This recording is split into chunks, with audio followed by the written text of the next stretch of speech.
दुईटी नदीबंधर सुदृढ़ीकरण 38 कोटी टंकार शिलान्यास।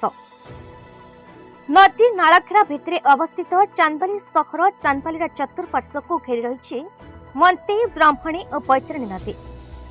चांदबाली समुद्र तटवर्ती अंचल होइथिबारु अनेक समय एठी बन्यार आशंका मध्य रही थाए।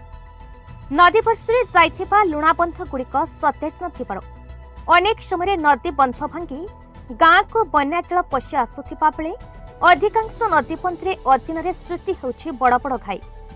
तेबे नदीबंधर सुरक्षा को दृष्टि रखी जल संपद विभाग पक्षरु चांदबाली नदीबंधर सुदृढ़ीकरण 38 कोटी टंकार अनुदान मिलिथिबा जणापड़िछि।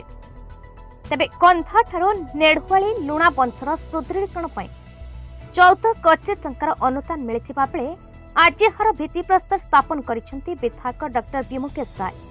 तेबे ही कार्यक्रम रे एसडीओ सौभाग्य तराई, विभागीय जंत्री वाणीश्री नायक प्रमुख उपस्थित थे।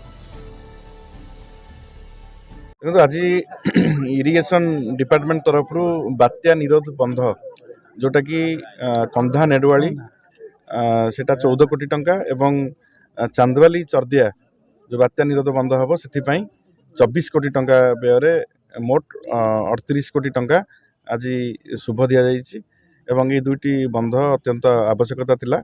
तेणु आशा करुच्ची जे जो उद्देश्य रे सरकार एटा को अप्रूवाल देइचंती निश्चित भाव से लक्ष्य पूरण हम एवं चांदबाली बासींकर जो डिमांड थिला सेटा पूरण होईची एवं एई दुईटी बंध सुदृढ़ होला फल रे हमकु बात्या बन्या उभय रक्षा मिलिबो।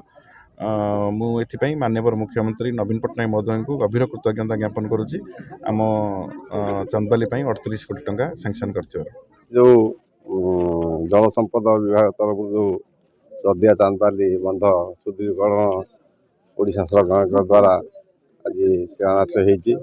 आमर प्रिय विधायक डॉक्टर विमुकेश राय को मुझे चर्दिया पंचायतवासी तरफ कृतज्ञता ज्ञापन करी जेहेतु द्वारा आज बहु दिनर प्रतीक्षा पूरण होईची।